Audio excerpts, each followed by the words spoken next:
Good morning class. स्वागत है आप सभी का बीएससी समाजशास्त्र की अंतिम कक्षा में। आज बीएससी समाजशास्त्र की अंतिम कक्षा है। ये अंतिम टॉपिक है जिसको हम पढ़ने जा रहे हैं। आज ये पूरा बीएससी कंप्लीट हो जाएगा, जो आपके एग्जाम के लिए बहुत उपयोगी होगा। तो आज हम पढ़ेंगे वसुधैव कुटुंबकम की अवधारणा। वसुधैव कुटुंबकम क्या है? इसका अर्थ है, वसुधैव का अर्थ होता है विश्व और कुटुंबकम का अर्थ होता है परिवार। मतलब कि संपूर्ण विश्व एक परिवार, the whole world is one family. हमारे जो पुराने महाग्रंथ हैं उनमें जो है वसुधैव कुटुंबकम की अवधारणा का जिक्र मिलता है, जिसका बहुत अधिक महत्व है।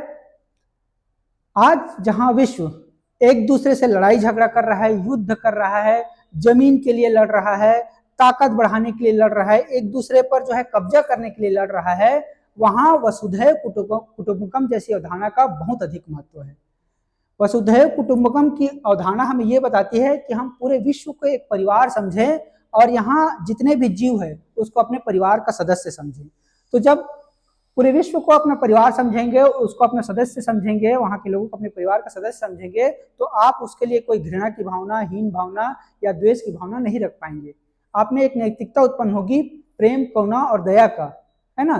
तो आज विश्व की परिस्थिति को देखते हुए वसुधैव कुटुंबकम की अवधारणा का बहुत अधिक महत्व है। तो जैसा मैंने बताया, इसका अर्थ होता है, वसुधैव कुटुंबकम का अर्थ होता है संपूर्ण विश्व एक परिवार, the whole family, the whole world is one family. ठीक है, अब देखते हैं कि वसुधैव कुटुंबकम की अवधारणा कहां से हमको मिली है। तो सबसे पहले जो महाउपनिषद हैं वहां से हमको मिलता है। जो जितने हमारे प्राचीन ग्रंथ हैं उसमें से महाउपनिषद में हमें वसुधैव कुटुंबकम की अवधारणा का उल्लेख मिलता है। तो सबसे पहले महाउपनिषद में यह कहा गया है कि अयम निजा परो वेति गणना लघु चेतसाम उदार चिंतनाम तू वसुधैव कुटुंबकम। इसका अर्थ होता है कि यह मेरा है, वह पराया है। ऐसी सोच केवल छोटे हृदय वाले व्यक्तियों की होती है, लेकिन उदार हृदय वाले व्यक्ति संपूर्ण पृथ्वी को अपना परिवार मानते हैं। तो हमारे जो प्राचीन ग्रंथ में उसमें हजारों साल पहले यह उल्लेख कर दिया गया था इस अवधारणा का। उसके बाद हम भगवत गीता में देखेंगे तो भगवत गीता में जो है भगवान श्री कृष्ण भी जो है क्या बोलते हैं, सभी प्राणियों को आपस में सहयोग की दृष्टि से जुड़े रहने का उपदेश देते हैं। प्रत्येक प्राणी को समान दृष्टि से देखा जाना चाहिए, ऐसा कहते हैं। गीता का यह संदेश स्पष्ट करता है कि भौतिक भेदभाव माया का ही परिणाम है, जबकि वास्तविकता में सभी आत्माएं समान हैं। यह कहा गया है भगवत गीता में।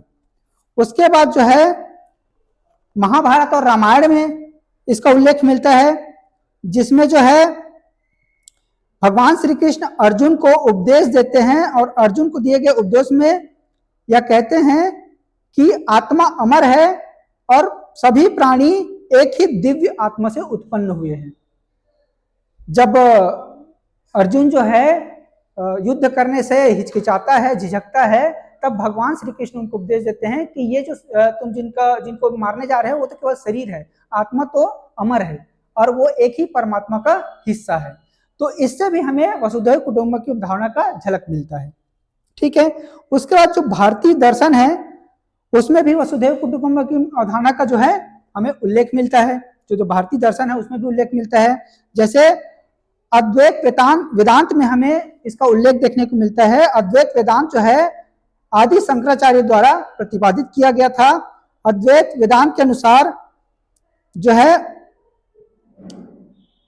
एक शब्द कहा गया था, अहम ब्रह्मास्मि, मतलब कि मैं ही ब्रह्म हूं और तत्वमसि, और वो तुम ही हो। यह कहा गया था किसमें? अद्वैत वेदांत में, जहां से भी हमें वसुधैव कुटुंबकम की अवधारणा का जिक्र मिलता है। इस सिद्धांत के अनुसार सभी प्राणी एक ही चेतना का हिस्सा है, ऐसा कहा गया है। ठीक है, उसके बाद आगे हम देखते हैं धार्मिक और आध्यात्मिक संदर्भ।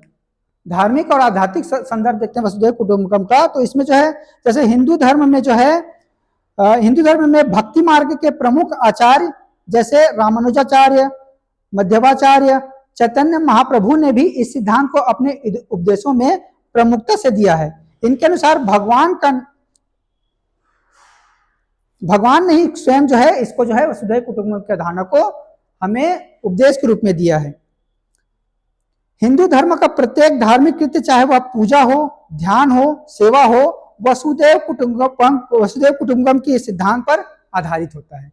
ठीक है, इसमें यजुर्वेद में एक श्लोक कहा गया है, मित्रयास हम चक्षुषा सर्वाणी भूतानि समीक्षे, अर्थात सभी जीवों को मित्र की दृष्टि से देखा जाना चाहिए, यह कहा गया है यजुर्वेद में। ठीक है, तो इसको आप याद रखिएगा।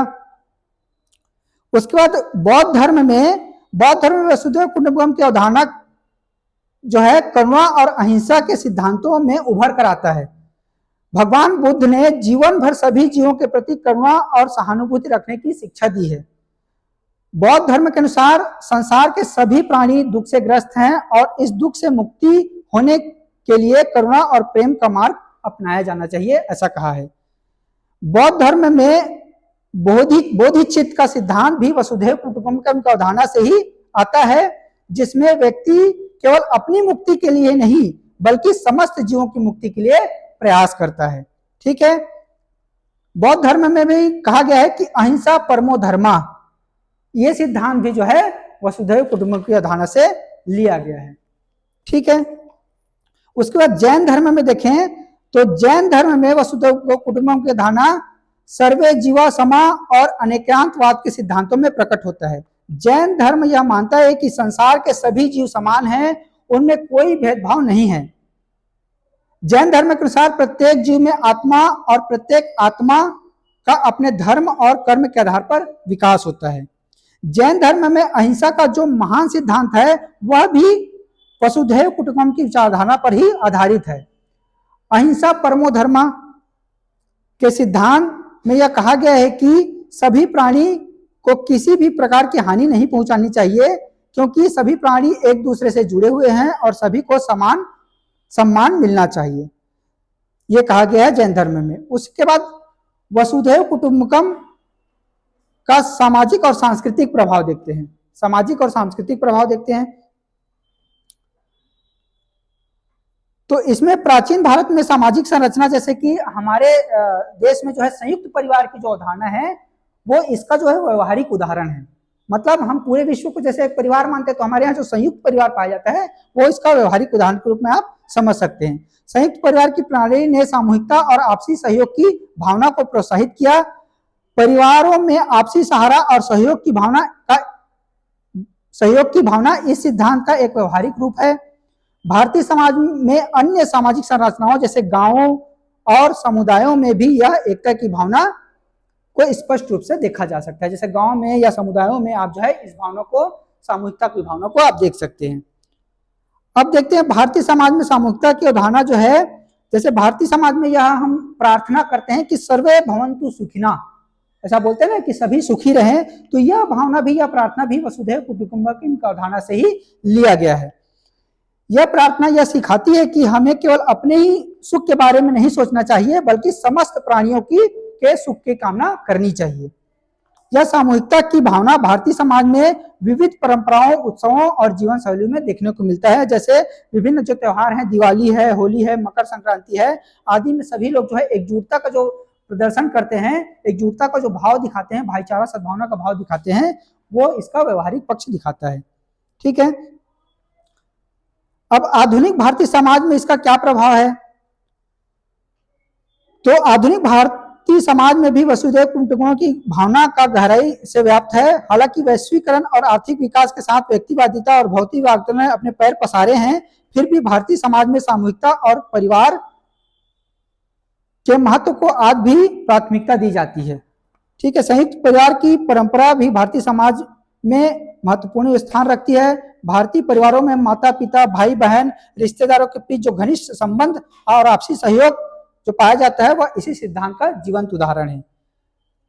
इसके साथ ही भारतीय समाजों में गरीबों, जरूरतमंदों और सामाजिक रूप से पिछड़े वर्ग के प्रति संवेदनशीलता भी वसुधैव कुटुंबकम की अवधारणा से ही लिया गया है।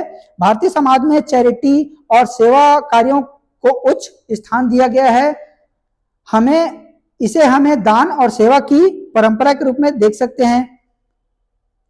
यहाँ व्यक्तिगत संपत्ति का एक हिस्सा समाज के जरूरतमंद लोगों के लिए समर्पित किया जाता है। जैसे बड़े बड़े फैक्ट्रियों के मालिक होता है, उसमें भी एक सरकार जो है एक नियम लागू की है कि आपको अपनी संपत्ति का कुछ हिस्सा जो है चैरिटी और लोगों की सेवा के लिए उसको उपयोग करना है। उसके बाद राजनीतिक संदर्भ देखते हैं और महात्मा गांधी। तो राजनीतिक संदर्भ में जो है महात्मा गांधी ने अपने राजनीतिक और सामाजिक आंदोलनों में वसुधैव कुटुंबकम की अवधारणा को प्रमुखता से रखा है। गांधी जी के लिए यह सिद्धांत केवल धार्मिक नहीं बल्कि राजनीतिक और सामाजिक दृष्टिकोण से भी महत्वपूर्ण स्थान था। गांधी जी सत्याग्रह और अहिंसा पर आधारित स्वतंत्रता संग्राम, गांधी जी का जो सत्याग्रह और अहिंसा पर आधारित जो स्वतंत्रता संग्राम था, इसी विचारधारा का जीवंत उदाहरण है। उन्होंने कहा था कि मनुष्य के बीच आपसी संबंध और सहयोग आवश्यक है और यह तभी संभव है जब हम सभी को एक परिवार के सदस्य रूप में समझें। गांधी जी के अनुसार अहिंसा और वसुधैव कुटुंबकम के बीच एक गहरा संबंध है। उनका मानना था कि यदि हम सभी प्राणियों को समान दृष्टि से देखते हैं और उन्हें अपने परिवार का हिस्सा मानते हैं तो हम उन्हें किसी भी प्रकार से हानि पहुंचाने की सोच भी नहीं सकते हैं। उनके सत्याग्रह के सिद्धांत ने इस विचारधारा को एक राजनीतिक और सामाजिक आंदोलन के रूप में का रूप दिया, जिससे भारत को स्वतंत्रता प्राप्ति में मदद मिली। स्वतंत्रता संग्राम में वसुधैव कुटुंबकम की भूमिका। तो भारतीय स्वतंत्रता संग्राम में वसुधैव कुटुंबकम के सिद्धांत केवल गांधी जी के आंदोलनों तक सीमित नहीं था, बल्कि यह सिद्धांत अन्य स्वतंत्रता सेनानियों के विचारों और आंदोलनों में भी दिखाई देता था। जैसे बाल गंगाधर तिलक, जवाहरलाल नेहरू, सुभाष चंद्र बोस और अन्य नेताओं ने भी इस सिद्धांत को अपने संघर्षों में अपनाया। स्वतंत्रता संग्राम के दौरान भारत की विविधता में एकता की भावना को मजबूत करने के लिए इस सिद्धांत का प्रयोग किया गया। स्वतंत्रता सेनानियों ने भारतीय समाज के विभिन्न वर्गों को एक साथ लाने में इस विचारधारा का समर्थन किया ताकि समाज में एकता और सहयोग की भावना पैदा हो सके। ठीक है, जानते हैं आप भारत में विभिन्न जाति धर्म के लोग रहते हैं, तो उनको एक करने में स्वतंत्रता संग्राम के समय जो है इस विचारधारा का उपयोग किया गया। तो अब देखते हैं वैश्विक संदर्भ और वर्तमान समय में जो है वसुधैव कुटुंबकम की क्या प्रासंगिकता है, मतलब क्या क्या महत्व हो सकते हैं उसको देखते हैं। तो वसुधैव कुटुंबकम की अवधारणा वैश्विक संदर्भ में अत्यंत प्रासंगिक है। आज के समय में जब वैश्वीकरण अपने चरम पर है और दुनिया एक वैश्विक गांव मतलब ग्लोबल विलेज के रूप में उभर रहा है, तब वसुधैव कुटुंबकम की विचारधारा दुनिया को आपसी सहयोग और सह-अस्तित्व और शांति का मार्ग पर ले जा सकती है। जैसे मैंने बताया था कि विश्व जो है अभी ऐसी स्थिति में है कि हर देश एक दूसरे से आगे निकल जाना चाहता है, एक दूसरे पर जो है अपना आधिपत्य स्थापित कर देना चाहता है। जैसे चाइना जैसे जो राष्ट्र हैं वो हमेशा दूसरे के भूमि पर कब्जा करने का प्रयास करते रहते हैं। तो ऐसी विचारधारा, ऐसी जो अवधारणा है वो हमें ऐसी लड़ाई झगड़ों से और विश्व में शांति स्थापित करने में बहुत मददगार हो सकती है। ठीक है, वैश्वीकरण के प्रभाव से सभी देश, समाज और संस्कृतियां आपस में घनिष्ठ रूप से जुड़ गए हैं। इस नए युग में राष्ट्रों के बीच केवल व्यापार और आर्थिक सहयोग ही नहीं बढ़ा है, बल्कि सांस्कृतिक, सामाजिक और धार्मिक आदान प्रदान भी हुआ है। ठीक है, जैसे वेस्टर्न कल्चर हम अपना रहे हैं, हमारे यहाँ के कल्चर को कोई और अपना रहा है। हमारे यहाँ की जो आध्यात्मिक चीजें हैं, जैसे कि आप देखिएगा कि रसिया के कुछ लोग जो है कृष्ण भक्ति में लीन हो जाते हैं और हमारे यहाँ आके वो सेवा करते हैं और भक्त बन जाते हैं। तो यही जो है वैश्वीकरण का प्रभाव है, और वैश्वीकरण जो है का प्रभाव की वजह से जो वसुधैव कुटुंबकम की अवधारणा है उसी से लिया गया है। ठीक है, तो ऐसे समय में वसुधैव कुटुंबकम की अवधारणा दुनिया को विभाजन, संघर्ष और मतभेदों से बचाने में सहायक हो सकती है। ठीक है, यह विचारधारा न केवल भौगोलिक सीमाओं को चुनौती देती है, बल्कि यह मानवता को साझा मूल्य और सामूहिकता के दृष्टिकोण से जोड़ती है। ठीक है, हम भौगोलिक रूप से बहुत भिन्न हैं, है ना, अलग अलग देशों की भौगोलिक बनावट अलग अलग है। ठीक है, तो ऐसी स्थिति में वैश्वीकरण का दौर है जो हमें आपस में जोड़ रही है। तो आपस में जब हम जुड़ रहे हैं तो सभी लोगों को जब हम अपना परिवार मानेंगे तभी जो है विश्व में शांति स्थापित हो सकती है। तो जो है वैश्वीकरण के इस दौर में जो है वसुधैव कुटुंबकम का बहुत अधिक महत्व है। अंतर्राष्ट्रीय संबंधों के क्षेत्र में भी यह सिद्धांत शांति और सद्भाव के मार्ग को बढ़ावा देती है। वसुधैव कुटुंबकम के सिद्धांत के आधार पर विभिन्न राष्ट्र एक दूसरे के प्रति सहानुभूति और सहयोग की भावना से प्रेरित होकर आपसी मुद्दों पर को हल करने का प्रयास कर सकते हैं। ठीक है, जैसे महात्मा गांधी ने सत्य और अहिंसा के माध्यम से अपने विरोधियों के प्रति करुणा और सौहार्द का संदेश दिया, वैसे ही यह सिद्धांत आज के समय में अंतर्राष्ट्रीय संबंधों को एक नई दिशा दे सकता है। ठीक है, अब देखते हैं वसुधैव कुटुंबकम और पर्यावरण चेतना। तो जो हमारा पर्यावरण है उसमें जो है वसुधैव कुटुंबकम की अवधारणा का क्या महत्व है उसको देखते हैं। वसुधैव कुटुंबकम की अवधारणा न केवल मानवता के आपसी सहयोग और सहानुभूति के लिए प्रेरित करती है, बल्कि यह सिद्धांत प्रकृति और पर्यावरण के सह अस्तित्व का भी संदेश देती है। प्राचीन भारतीय परंपराओं और ग्रंथों में प्रकृति के प्रति गहरा सम्मान और आस्था व्यक्त की गई है। भारतीय संस्कृति में प्रकृति को देवी देवताओं का रूप दिया गया है ना, देवी देवता माना गया है ना, और इसका सम्मान किया जाता है। यह विचारधारा इस बात पर जोर देती है कि हम सभी केवल मानव ही नहीं बल्कि प्रकृति और इसके सभी तत्व एक दूसरे से जुड़े हुए हैं। तो इसमें जो है एक उपनिषद में श्लोक है, श्यामा भूमि पुत्रो हम पृथ्विया, अर्थात पृथ्वी हमारी माता है और हम उसके पुत्र हैं।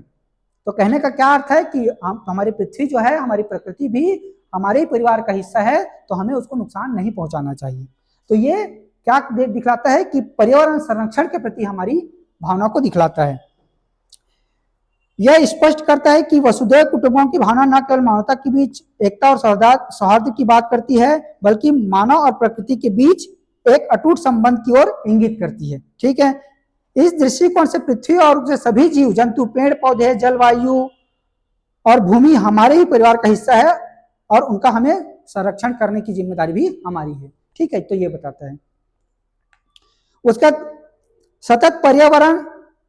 सतत विकास और पर्यावरण संरक्षण। ठीक है, तो आधुनिक युग में पर्यावरण समस्याएं जैसे कि जलवायु परिवर्तन हो रहा है, प्रदूषण हो रहा है, प्राकृतिक संसाधनों की कमी हो रही है ना, वैश्विक स्तर पर ये सब समस्याएं जो है वैश्विक स्तर पर एक गंभीर चुनौती बनी हुई है।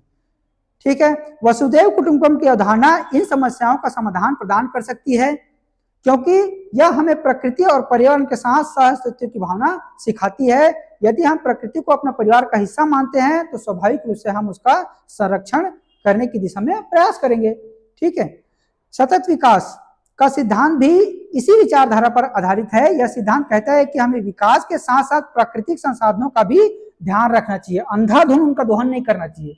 अंधाधुंध दोहन करेंगे तो हमारे जो आने वाली जो पीढ़ियां हैं उनको ये इन चीजों की कमी हो सकती है। ठीक है, ताकि भविष्य जो पीढ़ियां हैं वो इन संसाधनों का उपयोग कर सके। वसुधैव कुटुंबकम की जो अवधारणा है इस दृष्टि की ओर इंगित करती है कि सभी जीवों के कल्याण हो सके, है ना, और जो है मानवता को जो है संरक्षित किया जा सके। यह सिद्धांत पर्यावरण संरक्षण और संसाधनों के संयमित उपयोग का संदेश देता है, जिससे पृथ्वी और पर्यावरण का संतुलन बना रहे। ठीक है, तो यह सिद्धांत बताता है। उसके बाद जो है वैश्विक संदर्भ और वर्तमान प्रासंगिकता, नहीं सॉरी वो तो पढ़ा चुका हूं, नैतिकता और सांस्कृतिक महत्व। तो ये नैतिकता और सांस्कृतिक महत्व भी देखते हैं। तो देखिए, नैतिकता का आधार जो है वसुधैव कुटुंबकम का जो सिद्धांत है केवल दर्शन या विचारधारा नहीं है। यह जो सिद्धांत है वो केवल दर्शन और विचारधारा नहीं है बल्कि एक नैतिक और सांस्कृतिक मार्गदर्शन भी है। ठीक है, इसका मूल उद्देश्य मानवता को एक नैतिक जीवन जीने के लिए प्रेरित करना है। जो मानव है उसको एक नैतिक जीवन जीने के लिए प्रेरित करना है। इस सिद्धांत का महत्व, जब हम सभी प्राणियों को अपने परिवार का हिस्सा मानते हैं तो उनके प्रति हमारा नैतिक दायित्व बढ़ जाता है। जैसे हमारे परिवार के सदस्यों के प्रति हमारा नैतिक दायित्व होता है, वैसे हमारा पूरे विश्व के प्रति जो है नैतिक दायित्व होगा अगर हम इस सिद्धांत का पालन करते हैं। भारतीय संस्कृति में नैतिकता के सिद्धांत जैसे सत्य, अहिंसा, दया, करुणा वसुधैव कुटुंबकम की जो विचारधारा से ही निकले हैं। यह सिद्धांत सिखाता है कि हमें केवल अपने ही हित की चिंता नहीं करनी चाहिए बल्कि समस्त जीवों के हितों की कामना करनी चाहिए। यह नैतिक दृष्टिकोण हमें स्वार्थ से परे जाकर दूसरों की भलाई के लिए प्रेरित करता है। ठीक है, तो ये हो गया क्या, वसुधैव कुटुंबकम की अवधारणा। तो वसुधैव कुटुंबकम की अवधारणा आप समझ गए हैं। देखिए अब लास्ट में अगर निष्कर्ष के रूप में देखें तो वसुधैव कुटुंबकम की अवधारणा जो है भारतीय दर्शन, धर्म और समाज का एक मूलभूत सिद्धांत है जो मानवता की एकता, शांति और सहअस्तित्व की शिक्षा देता है। ठीक है, इस सिद्धांत का महत्व न केवल व्यक्तिगत और सामाजिक स्तर पर है बल्कि वैश्विक शांति, पर्यावरण संरक्षण और समग्र नैतिकता के संदर्भ में भी अत्यधिक प्रासंगिक है। ठीक है, वसुधैव कुटुंबकम की जो अवधारणा है एक दार्शनिक, धार्मिक और सांस्कृतिक दृष्टिकोण से अत्यधिक महत्वपूर्ण है। यह सिद्धांत न केवल भारतीय समाज के लिए बल्कि पूरे विश्व के लिए शांति, एकता और सहयोग का संदेश देता है। आधुनिक युग में जब समाज और राष्ट्र विभाजन और संघर्षों का सामना कर रहा है, ऐसी स्थिति में वसुधैव कुटुंबकम की अवधारणा जो है एक नई दिशा प्रदान कर सकता है। यह सिद्धांत मानवता को यह सिखाता है कि हम सभी एक दूसरे से जुड़े हुए हैं, हमें मिलजुल कर जीवन यापन करना चाहिए।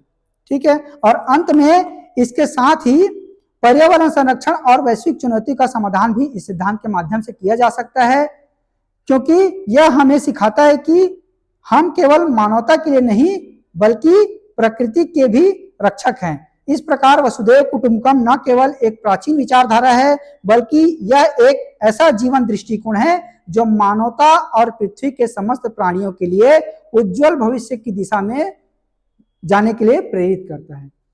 तो समझ गए वसुधैव कुटुंबकम की अवधारणा क्या है। तो मैं जिन्होंने भी इस सिलेबस में इस अवधारणा को डाला है उनका धन्यवाद करना चाहता हूं कि ऐसी अवधारणा को हमें पढ़ने का मौका मिल रहा है। और मेरा यह मानना है कि केवल हमारे ही देश में नहीं पूरे विश्व में इस अवधारणा को पढ़ाया जाना चाहिए ताकि इस अवधारणा का प्रचार प्रसार हो सके और विश्व में शांति और सहयोग को बढ़ावा मिल सके। ठीक है, तो फिर आगे जो है प्रश्न जैसे इससे कैसे आएंगे, तो जैसे वसुधैव कुटुंबकम की अवधारणा का शाब्दिक अर्थ क्या है, तो विश्व एक परिवार, इस टाइप का पूछेगा। वसुधैव कुटुंबकम का सर्वप्रथम उल्लेख कहाँ मिलता है, तो महावस्त्र उपनिषद ये आएगा, है ना। जैन धर्म में वसुधैव कुटुंबकम की भावना के किस सिद्धांत के माध्यम से व्यक्त की गई है, तो अनेकांतवाद। तो ये सब जो है ऐसे प्रश्न इससे ऑब्जेक्टिव बनेंगे। तो ये पूरा होता है आज आपका बीएससी की कक्षा। ठीक है, आपका एग्जाम है, उसके लिए बेस्ट ऑफ लक, अच्छे से पढ़िए और इसी बुक से ही सारे प्रश्न आएंगे, इससे बाहर नहीं आएगा। ठीक है, तो फिर मिलते हैं नेक्स्ट वीडियो में।